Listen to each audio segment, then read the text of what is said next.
अभी जुगनू नहीं रूठे, अभी आंसू नहीं टूटे, अभी सूरज नहीं जागा, अभी महताब बाकी है,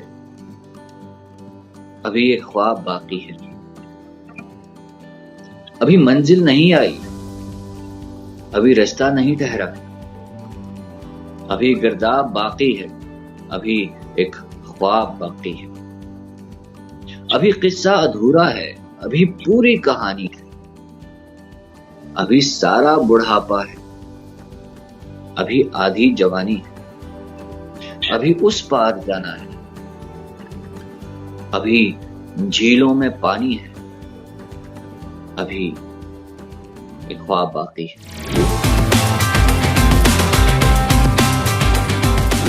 अस्सलाम वालेकुम लिस्टनर्स, स्टार स्ट्रक के साथ एक दफ़ा फिर मैं हाजिर हूँ आपकी प्रेजेंटर महविशान। और आज भी एक बड़ी ज़बरदस्ती शख्सियत मेरे साथ मौजूद हैं। आज के शो में न्यू कमर हैं और अभी एक सीरियल चल रहा है इस वक्त टीवी पे, जो बड़ा, मैंने अभी इसका जिक्र भी किया था अपने प्रोग्राम में, एक थी लैला। और इसमें इनकी परफॉर्मेंस बड़ी कमाल की, मतलब छोटी सी अभी हमने एक परफॉर्मेंस देखी है, लेकिन उससे अंदाज़ा हुआ है कि बड़े मंझे हुए एक्टर हैं और मुमकिन ये है कि ये बहुत पहले से काम कर रहे हो, लेकिन हमें इनका पता अभी चला है या फिर टीवी इन्होंने अभी ज्वाइन किया है। तो आज हम बात करेंगे साद फर्रुख खान से। वेलकम करते हैं अपने शो में साद फर्रुख खान को। अस्सलाम वालेकुम।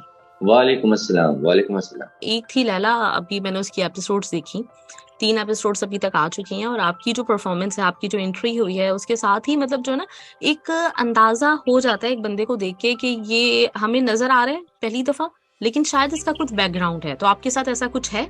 जी बिल्कुल, ऐसा कुछ है। और ऐसा कुछ यूं है कि मुझे थिएटर करते हुए तकरीबन कोई 14-15 साल हो गए।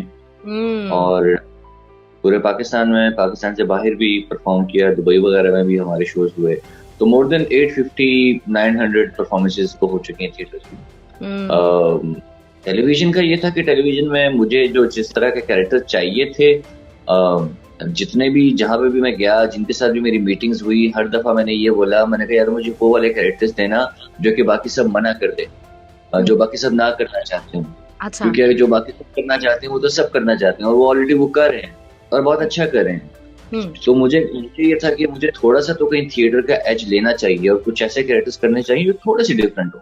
तो एक ही Laila turned out to be that project. और यासिर हुसैन जो कि इसके डायरेक्टर हैं, यासिर भाई के साथ थिएटर भी किया हुआ है। तो यासिर भाई ने बोला किस तरह का कैरेक्टर है, और इस्लामाबाद से पहुंचो कराची, वहां पहुंच गए।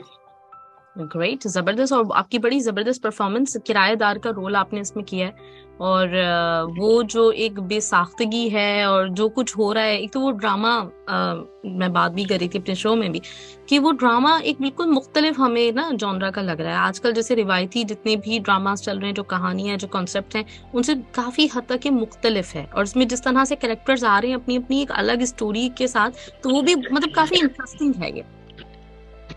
जी बिल्कुल। इसमें यह है कि 26 एपिसोड्स के सीरियल्स होते थे, 13 एपिसोड्स के होते थे। लेकिन आपको पता है कि आजकल जो है ना, ये जनरेशन टिकटॉक वाली है। इसमें इतना टेम्परामेंट, इतना पेशेंस नहीं होता कि आप 26 एपिसोड बैठ के देखते रहें। तो उनको अट्रैक्ट करने के लिए ये नया फार्मूला एक्सप्रेस टीवी ने और यासिर भाई ने सबने मिलकर निकाला कि 6 एपिसोड होने चाहिए, लाइक अ वेब सीरीज। तो 40 मिनट्स, 45 मिनट्स एक एपिसोड है और 6 एपिसोड हैं, exactly like a web series. तो उसमें लोगों को ये अच्छा लग रहा है कि मतलब 3 एपिसोड्स हो गए हैं और मतलब आधा ड्रामा हो गया है। तो 3 एपिसोड्स और रह गए। एग्जैक्टली। अच्छा, तो ये आपके तवज्जुद से मुझे पता चला कि ये जो सिलसिला है यासिर हुसैन ही कंटिन्यू करने वाले हैं। मतलब ये 6 एपिसोड्स का जो फॉर्मूला है, ये हमें देखने को मिलने वाला है आगे भी, और यासिर हुसैन इसके डायरेक्टर होंगे। आई होप कि ऐसा हो। मुझे तो एक ही लैला का पता है कि इन्होंने एक्सपेरिमेंट किया, एक मिनी सीरियल, उसका नाम दिया मिनी सीरियल इट इज। तो अब आई हैव नो आइडिया कि आगे वो यासिर भाई इसको करेंगे नहीं करेंगे, कितना करेंगे, but at least he has introduced something which is very new in the market. Exactly, बिल्कुल ऐसा ही है। चलें, तो खैर अब ये हम बात करना चाहेंगे, एक थी लैला को हम आगे लेके चलते हैं और थोड़ी उसके बारे में बाद में बात करेंगे। पहले मैं आपके बारे में जानना चाह रही हूँ। जैसे आपने बताया कि 14-15 साल हो गए आपको थिएटर में, तो क्यों, मतलब हमारी नॉर्मली जो हमारे एक हमारा जो माशरा है, उसमें जो बच्चे हैं उनका रुझान इस तरफ अगर होता भी है तो वो परसू नहीं कर पाते, क्योंकि उनको घर की तरफ से नहीं इजाजत मिल रही होती और प्रेशर होते हैं करियर वगैरह के। तो आपके साथ कैसे इत्तेफाक हुआ, कैसे आप इस फील्ड में आए? फील्ड में कैसे आया? फील्ड में आने की वजह मेरी मैडम थी, जिन्होंने तीसरी क्लास में मुझे खड़ा करके क्लास में उन्होंने कहा टैबलो करते हैं, और मुझे वो चिट्टा गोरा बच्चा था मैं, तो मुझे उन्होंने कर दिया लॉर्ड माउंटबेटन बना दिया जिना के साथ। ओके। तो that was my first entry, first performance ever. तो जब मैंने की और लोगों को देखा कि लोग तालियां बजा रहे हैं, बाकी लोग एंजॉय कर रहे हैं, मैं कहा यार ये काम तो बड़े मजे का है। अब ये आगे इसका कैसे करना है, क्या होना है, मुझे तो पता भी नहीं था इसके पैसे भी मिलते हैं या ये कोई प्रॉपर प्रोफेशन है। क्योंकि हमारे स्कूल में एक बोर्ड था, उस बोर्ड पे 9 प्रोफेशंस बने हुए थे, डॉक्टर, इंजीनियर, फलां फलां फलां फलां, जो बेसिक्स वो होते हैं। तो उस बोर्ड के सामने से गुजरते हुए यही पता होता था कि दुनिया में यही 9 काम होते हैं और कोई 10वां काम नहीं है। सही। तो acting turned out to be that 10वां काम, जिसने मजा दिया, क्लैपिंग दी, अच्छा लगा। और उसके बाद फिर आहिस्ता आहिस्ता जैसे फिल्म्स के साथ एक्सपोजर हुआ, जैसे हम तो बॉलीवुड को देख के बड़े हुए हैं, बॉलीवुड की फिल्में देखी तो पता लगा कि यार ये तो बाकायदा एक काम है। और जब मुझे ये पता लगा कि इसको तो ठीक ठाक पैसे मिलते हैं, तो मैं कहा ये तो बड़े मजे का काम है, बहुत अच्छा काम है। फिर थिएटर में देखा कि थिएटर जब मैंने ज्वाइन किया तो इस्लामाबाद में वैसे भी उन दिनों बहुत कम होता था। कमर्शियल थिएटर को इंट्रोड्यूस कराने वाले शाह शराबील हैं पाकिस्तान में। तो मैंने कोई 13, 14, 15 साल जितने भी हो गया थिएटर में, मैंने कभी कोई एनजीओ के लिए प्ले नहीं किया, कभी कोई कॉज ओरिएंटेड नहीं किया। For me it had always been about entertainment, क्योंकि हम एंटरटेनमेंट देख के बड़े हुए। मैं डॉक्यूमेंट्री देख के बड़ा नहीं हुआ था, मैं बॉलीवुड देख के बड़ा हुआ था। तो उसका मतलब ये था कि आपको लोगों को पैसा देना है आपको देखने के लिए, यू नो। उसमें 2-3 गाने होंगे, कुछ उसमें ग्रैंड चीज होगी, मजे का होगा, 4-4, 5-5 महीने की रिहर्सल्स होती हैं, फिर 2-2.5 महीने की परफॉर्मेंसेस होती हैं, तो सिटी वाइज होती हैं। तो ये बड़ा एक खूबसूरत एक्सपीरियंस होता था कि हर साल एक थिएटर प्ले करना है जिसमें आपके कम से कम 6 से 7 महीने लगेंगे। राइट। अच्छा, थोड़ी देर पहले आपने जिक्र किया था टीम सियाचिन का, और वो भी मैंने एक क्लिप देखा था आपके प्रोफाइल पे ही कि उसमें अनवर मकसूद कुछ कुकिंग वगैरह कर रहे हैं। तो वो क्या सीन है, वो क्या ये प्रोजेक्ट थिएटर से रिलेटेड था, क्या था, ये मैं जानना चाहूंगी। उनके साथ काम करने का अनवर साहब के साथ काम करने का एक्सपीरियंस तो बहुत आला रहा। मेरा कैरेक्टर मूसा खान का था, उन्होंने लिखा था और बड़ा अच्छा लिखा था। और उनको मेरी परफॉर्मेंस, उनकी I think if I am not wrong, उनकी भांजी थी जो कि बाहर से आई हुई थी, छोटी सी बच्ची थी, उनको मेरा कैरेक्टर बहुत अच्छा लगा था। तो she wanted to meet me. तो अनवर साहब उन्हें लेकर आए और उन्होंने मिलवाया स्टेज पे। फिर उन्होंने कुछ दिनों के बाद जो है अपने घर पे दावत रखी हुई। तो जिस वीडियो की आप बात कर रही हैं उसमें अनवर साहब मुझे हाथ से पकड़ के ऊपर ले गए और उन्होंने कहा कि आओ मैं तुम्हारे लिए मछली बनाता हूँ। तो वो उस टाइम पे सामने बिठा के मुझे वो मछली फ्राई कर रहे थे, उसकी मैंने छोटा सा क्लिप बनाया था जो मैंने इंस्टाग्राम पे मैंने उसको अपलोड किया। बिल्कुल मैंने देखी और मैंने कहा कि वाओ, मतलब ये किसी भी बंदे के लिए ख्वाब हो सकता है कि अनवर मकसूद के साथ काम करे। तो वो आपका जो प्रोजेक्ट था उसके राइटर थे वो? जी, उसके बिल्कुल राइटर थे, अनवर साहब उसके राइटर थे। अमेजिंग। बिल्कुल, मतलब हमारा असासा है ये कहना चाहिए, एकेडमी हमारे लिए। उनको देखते हुए हम बड़े हुए हैं और यकीनन मतलब बहुत कम लोग हैं हमारे पास ऐसे जिनमें अनवर मकसूद साहब, ज़िया मोइनुद्दीन साहब ये सरे फहरिस्त हैं। तो कैसा आपका एक्सपीरियंस, मतलब ओवरऑल आपने इतने करीब से देखा, आपको ये एक सादत मिली कि आपने उनके स्क्रिप्ट के ऊपर परफॉर्म किया, जो कि एक बड़ा मुश्किल काम हुआ करता है। मतलब उनके अगर आप देखिए जितनी भी तहरीरें उन्होंने लिखी है वो एक तो इतनी फ्लेक्सिबल भी नहीं है लोगों के लिए, वो हर किसी को कास्ट भी नहीं करते अपनी लिखी हुई अपनी तहरीर में। तो आपके लिए कैसा ये सारा का सारा रहा एक्सपीरियंस?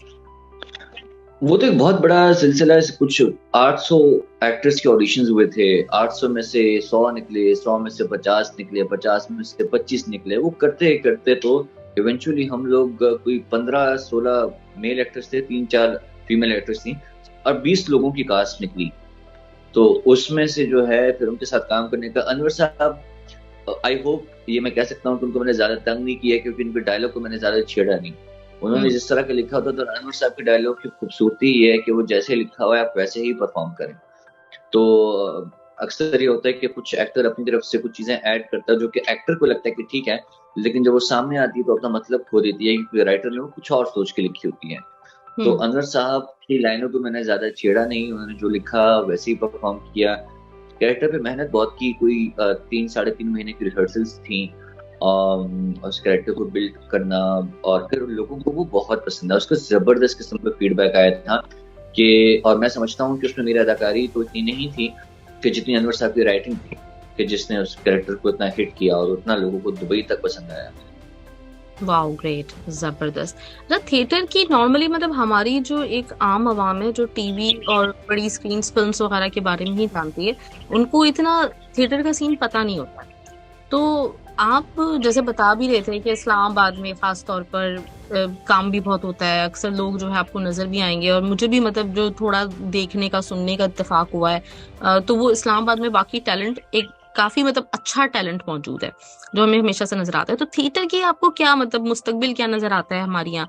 क्योंकि वैसे अगर देखा जाए एक्टिंग या कोई भी इस तरह का जो परफॉर्मेंस आर्ट से रिलेटेड जो भी चीज है परफॉर्मिंग आर्ट से, तो वो उसका जो बेसिक जिस बंदे ने भी उसको ज्वाइन किया उसका मकसद होता फेम ही है, लेकिन वो थिएटर से आपको इतनी ज्यादा नहीं मिल रहा होता है। उस वक्त थिएटर के वैसे क्या हालात हैं, लोग क्या टिकट लेके देखने के लिए आते हैं थिएटर? थिएटर को अगर कोई फेम के लिए कर रहा है तो बहुत बड़ी बेवकूफी कर रहे हैं। थिएटर से फेम आप सोचे भी ना, क्योंकि 400 लोग 300 लोग आपको कितना देख लेंगे। वो 300-400 लोग जब एक शहर में फैलते हैं तो गायब भी हो जाते हैं। तो आपको फेम तो theatre is basically net ground, net practice के लिए ऑफ एन एक्टर। वहाँ एक्टर बनता है, वहाँ वो जो उसकी पूरी प्रैक्टिस होती है, और ना सिर्फ स्टेज पे रहना बल्कि स्टेज के अलावा भी 20-25-15 लोगों को इकट्ठा होना, जमीन पे बैठ के खाना खाना, एक दूसरे को समझना, एक दूसरे के साथ रहना, एज एन एक्टर एक दूसरे को रिस्पेक्ट देना, जो ओवरऑल डिसिप्लिन है थिएटर का, वो इतना कुछ सिखाता है कि स्टेज पे जाना और परफॉर्म करना तो बात की बात है, वो तो it's a different story. But उससे पहले बहुत कुछ ऐसा हो रहा था जो है कि एक्टर को बिल्ड कर रहा होता है। लोग देखते हैं, इस्लामाबाद में लोग बिल्कुल देखते हैं, 1500-2000 रुपए का एक टिकट होता है, लोग आते हैं, पूरे पूरे हॉल भरे हुए होते हैं। अभी मैंने पिछले साल एक थिएटर प्ले करवाया एयरपोर्ट के नाम से। तो एयरपोर्ट में हमारी 5 परफॉर्मेंसेस थी, 5 हाउसफुल गई हैं। हालांकि it was happening right after Covid और लोगों में फिर भी वो था, लेकिन वो जैम पैक किया। तो लोगों का रिस्पांस बड़ा जबरदस्त होता है। और बिजनेस पॉइंट ऑफ व्यू से अगर आप देखें तो भी थिएटर बहुत अच्छी चीज है। और अच्छी चीज इस तरह से भी है कि आपने एक फिल्म बनाई तो या तो वो अच्छी होगी या बुरी होगी, या हिट हो जाएगी या फ्लॉप हो जाएगी। अगर आपने थिएटर किया तो आप एक शो करें, आपको समझ आ जाएगी कि ऑडियंस को क्या नहीं पसंद आया, चेंज कर दें, अगले शो में उसको ना डालें, अगले शो में कुछ और कर दें, यू नो।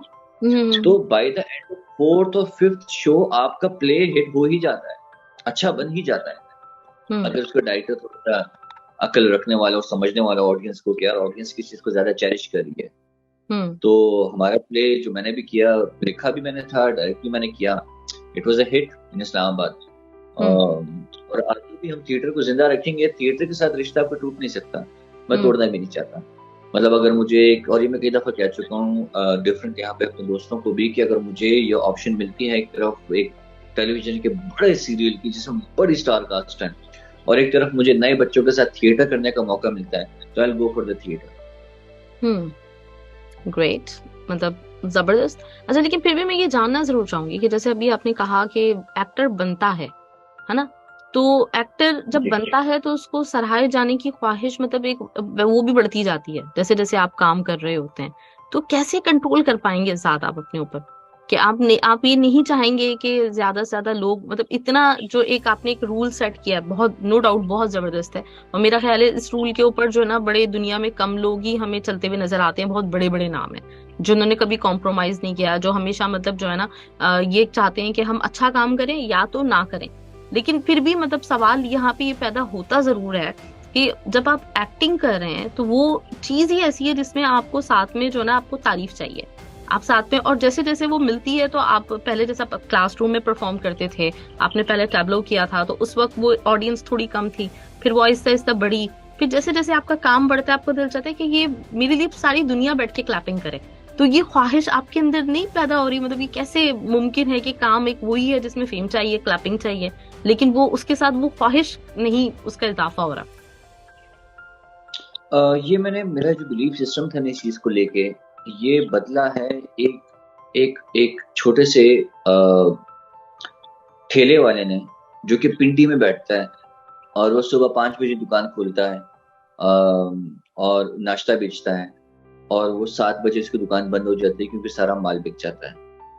ये जब मैंने देखा तो मेरा बिलीफ सिस्टम पूरे का पूरा हिल गया कि इस्लामाबाद में बड़े बड़े 5 स्टार हैं, 4 स्टार हैं, 3 स्टार हैं, बड़े बड़े रेस्टोरेंट्स हैं जहाँ नाश्ता मिलता है, जो सारा सारा दिन चलता है। ये बंदा क्यों 5 बजे आता है और 7 बजे तक सब बिक जाता है? तो उसकी एक वजह ये थी कि वो बाहर की चांदनी नहीं थी, बाहर की लाइटें नहीं थी, या लोकेशन की वैल्यू नहीं थी। It was all about the test. तो अगर आपका टेस्ट अच्छा है तो दुनिया आपको ढूंढने के लिए आएगी और आपसे आपका माल लेके जाएगी। लाजमी नहीं है कि आप लोगों के सामने आके अपनी दुकान सजाएं कि मैं ये बेचता हूँ। आप जो बेचते हो उसकी खुशबू जानी चाहिए बस।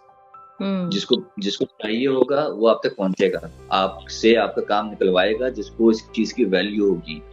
अब मैं ऐसी जगह पे, अब मैं आपको बड़े मजे की बात बताऊं, with the passage of time, जब शुरू में मैं थिएटर करता था, लोग आके तारीफें करते थे, मुझे अच्छा लगता था।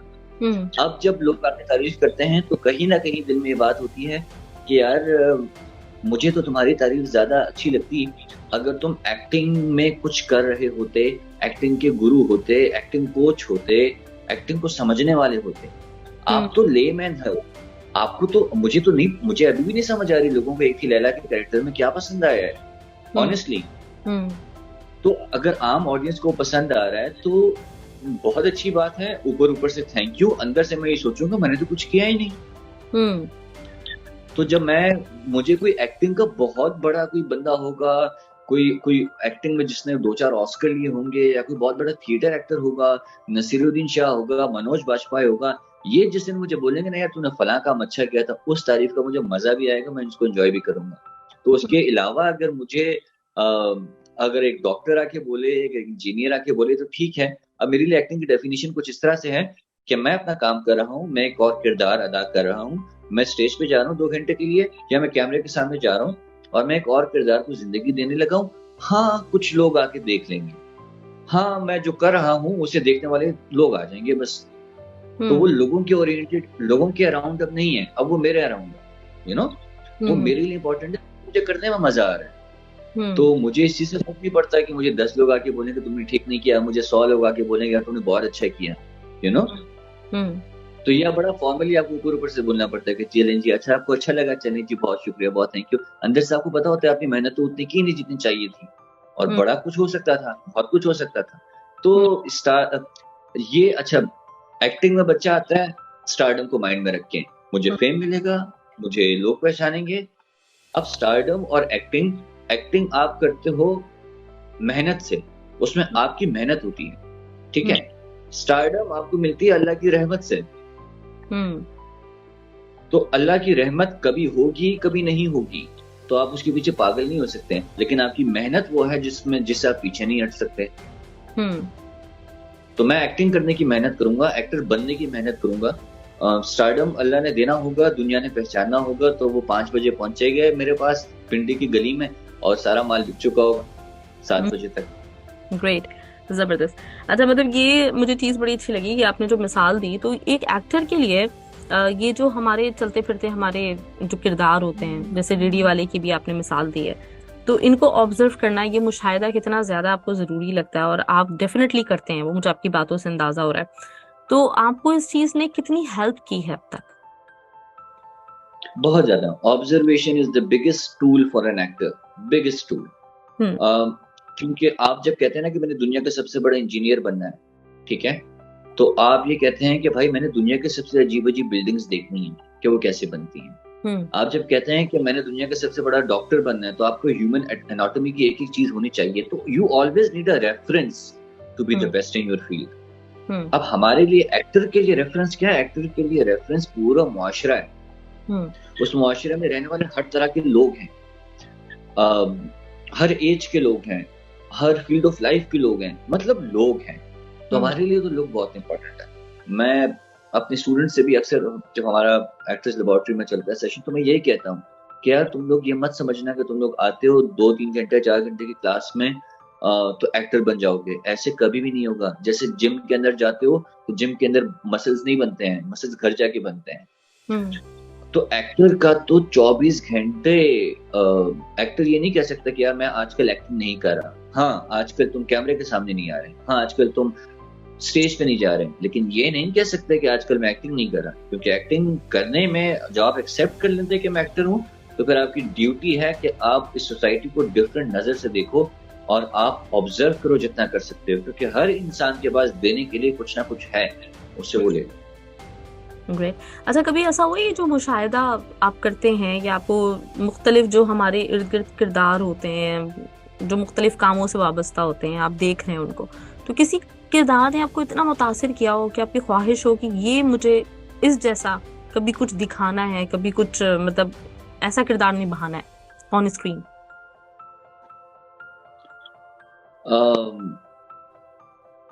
मैं इस मुल्क के जो बड़े बड़े लोग हैं, जो इस मुल्क के फैसले करते हैं, उनके एक दो नाम ऐसे हैं जिनके कैरेक्टर मैं करना चाहता हूँ, और मैं सिर्फ ये देखना चाहता हूँ वो कैरेक्टर परफॉर्म करके कि आप कितनी कुछ तबाही फेर सकते हैं, कितना कुछ बेड़ा गर्क कर सकते हैं किसी चीज का। अच्छा, मतलब वो किरदार है वो जी के देखना चाहते हैं कि इतना मतलब मैं बिल्कुल देखना चाहता हूँ कि जी, बिल्ड करने में तो आप चले बड़े बड़े लीडर्स हैं, बड़े बड़े लोग हैं, मैं सिर्फ ये देखना चाहता हूँ कि आप बिगाड़ कितना सकते हैं और क्या क्या लगता है, क्या मतलब खुशी क्या मिलती है जब आप बिगाड़ते हैं कुछ, तो मैं वो देखना चाहता हूँ। है हमारे मुल्क के अपने मुल्क के ऐसे दो तीन नाम हैं। अच्छा, ग्रेट, जबरदस्त। मतलब इस तरह के जवाब की मुझे बिल्कुल भी एक्सपेक्टेशन नहीं थी। मैं समझ रही थी कि आप कुछ चलता फिरता कोई ऐसा, मतलब जो है ना, कोई नॉर्मली लोग जो जवाब दे रहे होते हैं वो उस पर ये कहते हैं कि मैं किसी जो है ना फकीर का किरदार अदा करना चाहता हूँ या मैं कोई मजदूर बनना चाहता हूँ, मतलब नॉर्मली इसी तरह के जवाब मिलते हैं। लेकिन आपका बड़ा इंटरेस्टिंग आंसर है, पॉलिटिक्स, मतलब पॉलिटिशियन कुछ आपके जहन में ऐसे हैं। पॉलिटिक्स को फॉलो कितना करते हैं आप? पॉलिटिक्स तो एक सब्जेक्ट है एक्टर का, मतलब एक्टर के सब्जेक्ट में पॉलिटिक्स है, रिलीजन है, फिलॉसफी है, लिटरेचर है। तो ये तो दुनिया का जो भी एक्टर है उसको ये 4 सब्जेक्ट्स अगर वो नहीं फॉलो कर रहा है तो बहुत बड़ी ज्यादती कर रहा है। तो पॉलिटिक्स तो मैं फॉलो करता हूँ। International I was very good in IR, हालांकि IR was not my subject. मैं मीडिया पढ़ा था, लेकिन मैंने आईआर की टीचर से जाके अपनी यूनिवर्सिटी में रिक्वेस्ट की कि सर मैं आपको कोर्स नहीं पढ़ रहा, मैं मीडिया पढ़ रहा हूँ, लेकिन आप प्लीज मुझे इजाजत दें कि मैं आपकी क्लास में आके बैठ सकूँ। तो मैं बैठा और मैं उनके लेक्चर्स अटेंड करता था। मुझे तो इंटरनेशनल रिलेशंस से बड़ा वो है, जस्ट टू सी के मिडिल लेवल पे एक्टर्स कैसे काम करते हैं। अच्छा, ग्रेट, जबरदस्त। मतलब ये काफी इंटरेस्टिंग चीज है क्योंकि बात जहाँ से शुरू हुई थी वहां पे आपने ये कहा था कि मुझे जब हम बड़े हो रहे थे तो वहां पे हमारा जो सीन था वो ये था कि एंटरटेनमेंट से हम कनेक्टेड थे, बॉलीवुड से। लेकिन साथ साथ मतलब मुझे ये अंदाजा होता जा रहा है कि आपने डॉक्यूमेंट्रीज के ऊपर भी काम किया। असल मतलब जो चीज जहां से शुरू हुई थी उसके ऊपर आप इस वक्त कम वैसे फोकस कर रहे हैं ऑन स्क्रीन, लेकिन बाकी जो चीजें हैं उनमें आपका काफी मतलब रुझान है, काफी दिलचस्पी है। तो अगर मतलब हम जो एक नॉर्मली कहा जाता है पॉलिटिशियंस के हवाले से कि वो ज्यादा बेहतर एक्टर होते हैं, तो आपको क्या लगता है ऐसा? बिल्कुल, बहुत बड़े एक्टर होते हैं, उनको उनको आना इस साइड पे चाहिए था, वो वहां चले जाते हैं। उसमें शायद पैसे बहुत ज्यादा हैं और उसमें शायद लोगों का जितनी नफरत तो चले है ही है, लेकिन शायद कुछ कुछ ऐसा है जो वहाँ बहुत ज्यादा है। तो पॉलिटिक्स जो है ना हमारे मुल्क की, अनफॉर्चुनेटली कि बस एक तहैया कर लिया है कि कुछ छोड़ना नहीं है और लूट के जाना है। तो अभी 2-4 प्रोडक्शन हाउसेस से आप कितना पैसे उठा लोगे, 2-4 चैनल्स पे काम करके कितना पैसे कमा लोगे। मुझे लगता है ये लोग ये सोचते होंगे कि यार बड़े लेवल पे आओ और बड़े झूठ बोलो, बड़ी परफॉर्मेंस दो और जब चाहे थिएटर का मेला लगाओ, जलसा कर दो। और I am the biggest supporter of Khan, मैं इमरान खान का बहुत बड़ा फैन हूँ। तो ये जो मेरे अंदर से बाहर निकल रहा है ये इमरान खान के अलावा का, this is not him. Okay, सही, ग्रेट, जबरदस्त। तो जब आपने जो करना चाहते थे वो किया तो घर की तरफ से कोई रुकावटें, किसी ने रोका, कहा कि नहीं बेटा ये नहीं कर सकते, ऐसा कुछ हुआ? मतलब ये इस तरह की स्ट्रगल नॉर्मली होती है हमारे माशरे में सब बच्चों की। नहीं, वो क्या होता था कि हम लोग जब गांव जाते थे बचपन में तो गांव वाले घर वाले इकट्ठा करके ना एक जगह पे खड़ा करके पूरी फैमिली आसपास बैठा के, तो वो मुझसे चीजें करवाते होते थे खुद, कि फलां तुम्हारे प्रिंसिपल हैं वो कैसे बोलती हैं, तुम्हारे जो मार्केट में वो दुकानदार हैं वो कैसे चलते हैं। तो मैं वो करता रहता था। तो मुझे तो उसमें उधर भी मुझे एक लाइव ऑडियंस मिली हुई थी, 20, 25, 30 लोग होते थे पूरे खानदान के, छोटे बड़े मिला के, और उनके सामने मैं वो करता होता था। तो जब मैंने इसमें आया तो उनको तो अगर किसी को बुरा लगा तो मैंने कभी किसी को इतनी स्पेस नहीं दी अपने दूर की फैमिली में से कि जो कुछ बोल सकें, बिकॉज मैंने I made this point very clear कि जो मैं करना चाहता हूँ वो तो मैं करूँ, तो चाहे आप खुश हो या नाराज, आई डोंट केयर। जहां तक अपने घर वालों की बात है, पेरेंट्स की बात है, तो दे ऑलवेज सपोर्टेड मी। उन्होंने कभी कुछ ऐसा नहीं कहा कि नहीं बेटा ये नहीं करना, ऐसे नहीं करना, तो they always supported me. Great, जबरदस्त, ये बहुत अच्छा रहा आपके साथ। तो फिर पहला थिएटर प्ले थिएटर से स्टार्ट किया आपने, तो वो कौन सा था, कौन से ईयर में हुआ, और वो आपको किस तरह से आप तक एक्सेस किया, या आप गए थे ऑडिशन? पहला थिएटर प्ले वाज अवंती, जो आई थिंक 2008-9 में था, कुछ इस तरह का था, I don't remember exactly. But उसमें ऑडिशंस का एक पोस्ट आया, उस टाइम पे तो फेसबुक इतना वो एक्टिव नहीं था, ऑर्किड ज्यादा वो होता था। तो ऑर्किड पे किसी ने पोस्ट डाली कि जी ऑडिशंस हो रहे हैं, तो फलां डेट को फलां जगह पे मैं पहुंच गया। वहां जब जाके मैंने माहौल देखा, तो मैं कॉलेज वगैरह में तो थिएटर करता आ रहा था, बट एक कमर्शियल थिएटर का जब माहौल देखा कि प्रॉपरली ऑर्गेनाइज्ड है सब कुछ, और वहां पे 25-30 लोग आए हुए ऑडिशन देने के लिए, और अभी आ रहे हैं और अभी आएंगे, और 2 डायरेक्टर्स बैठे हुए हैं, एक डायरेक्टर बैठा हुआ है, साथ में कोई प्रोडक्शन का बंदा, 3-4 लोग बैठे हुए हैं, और वो एक्सपीरियंस ही बड़े मजे का था। अवंती के बाद फिर काम चलता रहा सलमा मीर के साथ। मैम सलमा मीर है, उनके साथ काम किया, फहीम आजम है, उनके साथ काम किया, दावर महमूद है, उनके साथ काम किया। दावर के साथ ज्यादा काम किया because he is literally the guy is ruling Pakistan का theatre, commercial theatre. Dawar Mahmood copycats production, Siachen भी उनका था, हुआ कुछ यूं प्ले था साजिद हसन का लिखा हुआ, वो भी उनका था। तो थिएटर के साथ इस्लामाबाद के, मैं आपको बताऊं कि इस्लामाबाद की खुशकिस्मती ये है कि यहाँ के जो लोग हैं इस्लामाबाद के और पंजाब के स्पेशली, जो कि नेचर से करीब करीब हैं, इनके अंदर ये जो है ना क्रिएटिविटी वाला चीज ज्यादा है। बाकी शहरों में बिजनेस ज्यादा है, यहाँ क्रिएटिविटी ज्यादा है, क्योंकि आप नेचर से जुड़े हुए होते हो, नो आप साल के सारे मौसम एंजॉय कर पाते हैं, आप पहाड़ों के पास हैं, आप हरियाली के पास हैं। तो यहाँ पे कुछ ना कुछ आपको ना, अल्लाह भी फिर रास्ते बनाता रहता है जाहिर आपके लिए, लेकिन यहाँ पे क्रिएटिविटी को फ्लोरिश करना इज मच मोर इजी। सही, ग्रेट। तो थिएटर से फिर ये आपका जो सिलसिला चला है, और आपने अभी जिक्र किया था शुरू में कि मैंने टीवी पे जब भी ऐसा कभी हुआ तो मैंने ये एक कहा था कि मैं उसमें काम करूंगा जो जरा हटकर होगा, डिफरेंट होगा। तो ये आपकी किसी से पहले से इसका मतलब है बातचीत चल रही थी, कुछ आपको जो लोग हैं वो चाह रहे थे कि उनके साथ आप काम करें? तो उसके बारे में थोड़ा सा मैं जानना चाहूंगी कि क्या वो सिचुएशन थी। मुझे मेरे दोस्तों ने कहा, फेलो एक्टर्स ने कहा कि तुम बेवकूफी कर रहे हो। मुझे तकरीबन हर बंदे ने कहा कि तुम बेवकूफी करो, जिस तरह का काम आ रहा है चुप करके कर लो।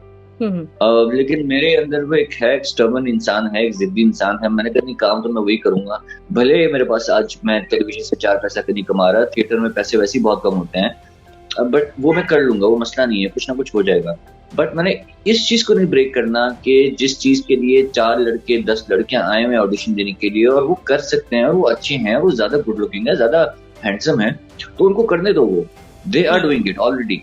पर मैंने कुछ डिफरेंट करना। कुछ डिफरेंट का जो वर्ड है ना, ये कुछ डिफरेंट, ये बड़ा तकलीफ देता है, क्योंकि it never satisfies you easily.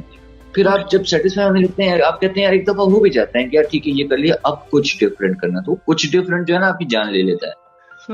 तो ये सिलसिला जो है ना इस तरह से चलता रहा। दोस्तों को भी नाराज किया, काफी लोग मुझसे डिसअपॉइंट भी हुए कि यार ये हमारी बात नहीं मानता, ये उस तरह का काम नहीं करता।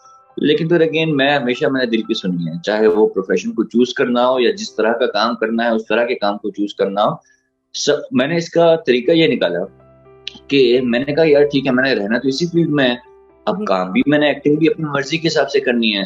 तो अगर इतनी मैं अपनी मर्जी चला रहा हूँ, इतना मैं अपने अंदर शाहरुख खान बना हुआ हूँ, तो इसका मतलब ये है कि मुझे कम से कम 2 काम ऐसे करने चाहिए कि जो कि मुझे फील्ड के साथ अटैच्ड भी रखें, और पैसे भी आते रहें, और मैं जब तक चाहे वेट करूं अपने मर्जी के कैरेक्टर का। तो मैंने स्क्रिप्ट राइटिंग शुरू की, मैंने डायरेक्शन शुरू की, मैंने एड्स बनाए बेशुमार, मैंने डॉक्यूमेंट्रीज बनाई। तो मैं इस फील्ड से जुड़ा हुआ भी था, बिल्कुल कट नहीं किया था जैसे लोग कर जाते हैं कि चलो डॉक्टर हैं तो बस शौक की एक्टिंग कर लिया। शौक की एक्टिंग नहीं होती है, ये मैं सबसे कहता हूँ।